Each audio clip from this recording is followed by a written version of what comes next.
Property విషయంలో confusion గా ఉన్నారా? గేటెడ్ కమ్యూనిటీలో ఫ్లాట్ తీసుకోవాలా లేదా విల్లా తీసుకోవాలా? మన పిల్లల భవిష్యత్ కోసం ఓపెన్ ఫ్లాట్ తీసుకోవాలా? మన హైదరాబాద్ లో ఏ లొకేషన్ లో కొంటే మంచి అప్రిసియేషన్ వస్తుంది? మరి నమ్మకమైన ప్రాపర్టీ కొనాలంటే నమ్మకమైన గైడ్ కావాలి కదా. ప్రాపర్టీ అడ్వైజర్ కోసం సంప్రదించండి వరాహస్వామి ప్రాపర్టీ గూగులర్. కాంటాక్ట్ 7207218485. ఓం మహాగణాధిపతయే నమః. ఓం గురుభ్యో నమః. ఓం శ్రీమాత్రే నమః. ప్రేక్షకులందరికీ కూడా లలితాంబిక అమ్మవారి యొక్క అనుగ్రహం పరిపూర్ణంగా కలగాలని మనస్ఫూర్తిగా కోరుకుంటూ మనం ఈరోజు చెప్పుకోబోయేటువంటి టాపిక్ ఏమిటి అంటే, మనకి వారాహి నవరాత్రులు వస్తున్నాయి.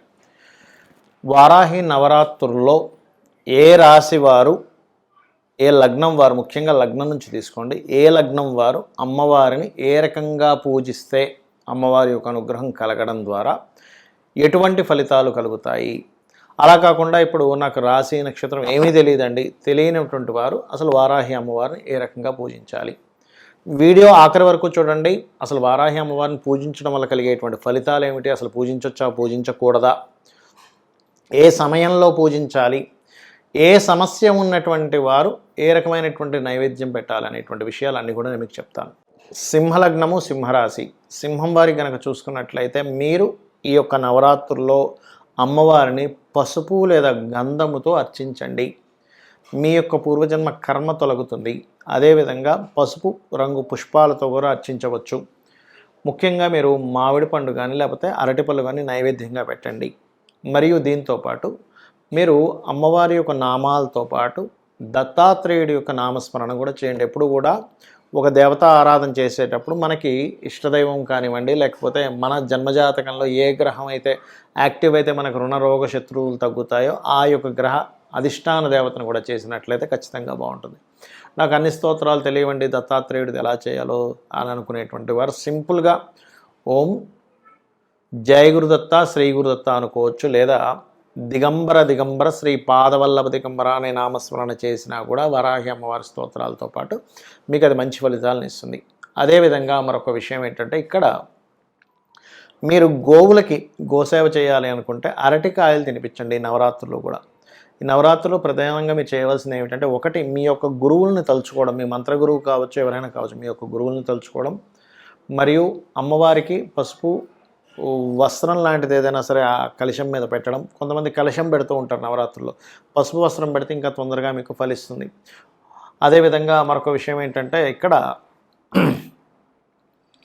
అమ్మవారి యొక్క ఆరాధన చేసి అమ్మవారికి నైవేద్యం పెట్టేటువంటి విషయాల్లో అరటిపళ్ళు మరియు మామిడి పళ్ళతో పాటు శనగపప్పుతో చేసినటువంటి పదార్థం ఏదైనా సరే, శనగపప్పుతో తయారు చేసే రకరకాలు ఉంటాయి, అటువంటి పదార్థం నైవేద్యంగా పెట్టినట్లయితే కూడా మంచి ఫలితాలు వస్తుంది. అయితే ఎవరికైనా సరే సంతాన సంబంధించిన ఇబ్బంది ఉందండి, లేకపోతే మిమ్మల్ని గైడ్ చేసే వాళ్ళే మిమ్మల్ని మిస్గైడ్ చేస్తున్నారు అని అనుకునేటువంటి వారు ఈ దత్తాత్రేయుడి యొక్క సంబంధించింది కూడా ఈ నవరాత్రులు కనుక చేసినట్లయితే ఇంకా మంచి ఫలితాలు వస్తాయి. దీంతోపాటు మీ యొక్క సంతానానికి విదేశాలకు పంపించాలంటే కొంతమంది భయపడుతూ ఉంటారు, ఏమవుతుందో ఏంటో అని.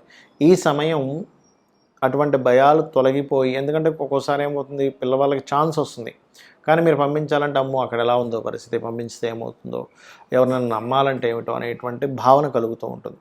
కాబట్టి ఇది చేసినట్లయితే మరింత అద్భుతంగా ఉంటుంది. మరియు దీంతోపాటు ప్రత్యేకంగా మీకు 4, 9 అధిపతి, అంటే 4వ స్థానం ఆస్తులుగా చెప్తూ ఉంటారు, 9వ స్థానంలో ఉన్నాడు ఆ కుజుడు, శని దృష్టి ఉంది. కాబట్టి మీరు ఏదైనా ప్రాపర్టీ రిలేటెడ్ పరంగా కానివ్వండి, వాహన సంబంధించినటువంటి వాటి పరంగా కానివ్వండి, భూ సంబంధించిన ఇబ్బందులు ఏవైనా ఉన్నా, లేదా తల్లిదండ్రులకు అనారోగ్య సమస్యలు ఉన్నా కూడా ఈ వారాహి అమ్మవారి యొక్క స్తోత్ర పఠనం చేస్తూ సంకల్పం చెప్పుకోవాలి. ఎప్పుడు కూడా ఏదైనా ఒక సంకల్పం చెప్పుకొని పూజ చేయాలి. ఏమీ లేకుండా ఊరికనే పూజ చేస్తూ ఉంటే దాని ఫలితం మీరు సంకల్పం చెప్పుకున్న దానికి చెప్పుకోకుండా చేసేదానికి చాలా తేడా ఉంటుంది.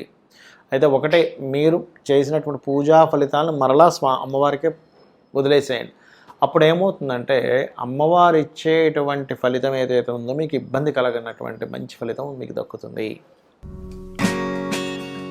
Hi, my name is Gautam and I actually stay in Markajgate itself. I had this back pain. It's been 1.5 years. I have tried many treatments like chiropathy, oil massage, physiotherapy especially, but it didn't work out as much like what I expected. I strongly suggest homeopathy because నేను personally allopathy చాలా suffer అయినా. And I definitely do not recommend allopathy. You people can carry on with the homeopathy. Area Malkajgiri and doctor name is like Nageswar Rao and the clinic name is Neocare Homeopathy. చాలామందికి సంశయం ఏంటంటే ఇంట్లో పటం పెట్టుకోవచ్చా వారాహి అమ్మవారిది. దీనికి మీకు ఒక విషయం చెప్తాను. వారాహి అమ్మవారు సప్తమాతృకలలో ఒకరు. సప్తమాతృకలను మనకు ఉంటారు. అదేవిధంగా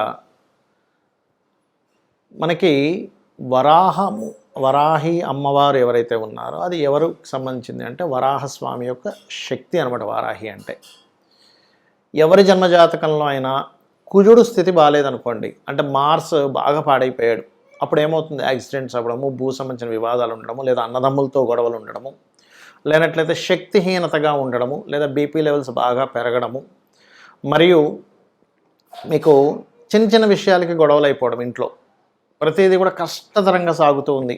చాలామంది అంటుంటారు చూసారా, అబ్బా నా లైఫ్ ఏంటోనండి ప్రతిదీ కష్టంగానే ఉంది, చిన్నప్పటి నుంచి కూడా ఏదీ నాకు సునాయాసంగా దక్కలేదు అంటూ ఉంటారు. అంటే దాని అర్థం ఏమిటి? మీకు మీ జన్మజాతకంలో కుజుడు యొక్క స్థితి పాడైపోయింది. వీటన్నిటినీ కూడా ఈ యొక్క ఇబ్బందుల నుంచి ఫస్ట్ తొలగిస్తుంది అమ్మవారు.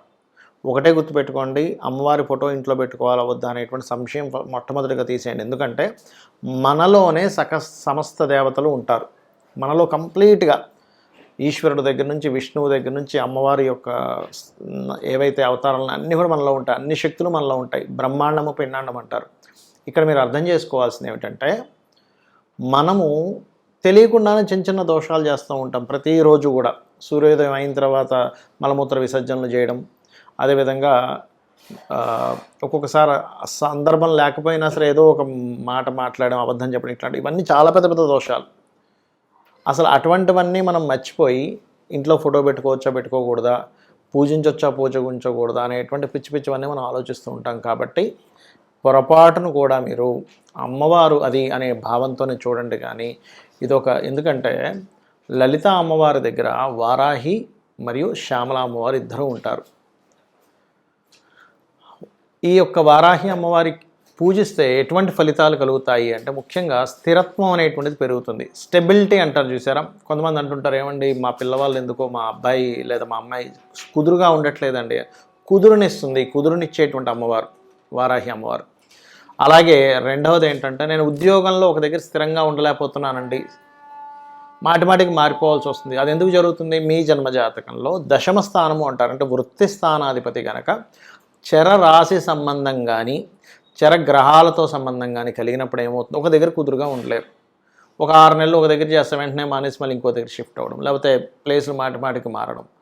అది సింగిల్గా బ్యాచులర్గా ఉన్నంతసేపు బాగానే ఉంటుంది, కానీ ఒక ఫ్యామిలీతో ఉన్నప్పుడు చాలా ఇబ్బందిగా ఉంటుంది. వాళ్ళ పిల్లల చదువుల విషయంలో కానీ, లేకపోతే ఇన్సెక్యూరిటీ వస్తూ ఉంటుంది. కాబట్టి ఆ ఇన్సెక్యూరిటీ ఫీలింగ్ అనేటువంటిది తొలగిస్తుంది. మనిషిలో ఉండేటువంటి చంచలత్వాన్ని తగ్గిస్తుంది వారాహి అమ్మవారు. అదేవిధంగా చూడండి, దారిద్ర నాశనము చేస్తున్నట్టు అమ్మవారు. అయితే ఈ అమ్మవారి యొక్క పూజ ఎప్పుడైనా గుర్తుపెట్టుకోండి, రాత్రి సమయంలో, అంటే అసుర సంధ్య సాయంత్రం తర్వాత చేయాలి. వారాహి అమ్మవారు చక్కగా పటం పెట్టుకొని మీరు పుష్పాలతో కానీ, అక్షింతలతో కానీ, లేనట్లయితే కుంకుమతో కానీ, పసుపుతో అయినా, గంధంతో అయినా సరే అమ్మవారిని పూజించవచ్చు. ఇక్కడ ఒక్కొక్క ఇబ్బందికి ఒక్కొక్క నైవేద్యం పెట్టవచ్చు. అంటే అలాగా హ్యాపీనెస్ లేదు, పాయసాన్నం. అంటే లైఫ్లో ఒక స్వీట్నెస్ లేదు, పాయసాన్నం పెట్టాలి. లేదండి మేము శని ప్రభావంతో చాలా ఇబ్బంది పడుతున్నాము, గూడాన్నము బెల్లంతో చేసినటువంటి నైవేద్యం పెట్టండి. అలా కాదండి మేము గురుబలం లేక మాకే పనులు అవ్వట్లేదు, మీరు పసుపు అన్నము, హైద్ర అన్నం అంటారు, అంటే పసుపుతో తయారు చేసినటువంటి పులిహోర లాంటిది పెట్టవచ్చు. అదేవిధంగా మానసికమైనటువంటి సమస్యలతో బాధపడుతున్నాం, చలివిడి నైవేద్యంగా పెట్టండి. అలాగే శత్రుపీడ పోవాలి, శత్రువులతో బాగా ఇబ్బంది ఉందండి మాకు అనుకున్నప్పుడు రకరకాల ఆకులు, రకరకాల పుష్పాలతో పూజ చేస్తారు. ఆ రకంగా ఏంటంటే మీకున్నటువంటి సమస్యని అమ్మవారికి చెప్పుకొని చేయాలి. అయితే చాలామంది పెద్ద పెద్ద వాళ్ళు ఏం చెప్తారంటే, ఎవరు పడితే వారు చేయకూడదు అంటూ ఉంటారు. ఎందుకు చెప్తారు అలాగా అంటే, ఇవన్నీ దేవతా స్వరూపాలు ఎలాంటివంటే తొందరగా ఫలితాన్ని ఇచ్చేటువంటివి. ఒక ఎనర్జీ మన దగ్గర ఉన్నప్పుడు, అయితే చిన్న ఎగ్జాంపుల్ చెప్తాను చూడండి. సరైనటువంటి అవగాహన లేనటువంటి ఒక వ్యక్తికి, అంటే చిన్న పిల్లవాడికి ఎవరికి గన్ ఇవ్వం మనం. ఎందుకు? వాడు ఇష్టం వచ్చినట్టు కాల్ చేస్తాడు. ఆ బుల్లెట్ వెళ్ళి అది మంచివాడా చెడ్డవాడా సంబంధం లేకుండా వాడిని కాల్ చేస్తుంది ఆ బుల్లెట్ వెళ్ళి. అప్పుడు ఏం చేస్తారు? ఎవరికి పడితే వాళ్ళకి వెపన్స్ ఇవ్వకూడదు, ఎవరికి పడితే వాళ్ళకి ఇవ్వకూడదు. కాబట్టి ఎవరికి పడితే వాళ్ళకి ఆ గన్ను కావచ్చు, కత్తి కావచ్చు ఇవ్వం.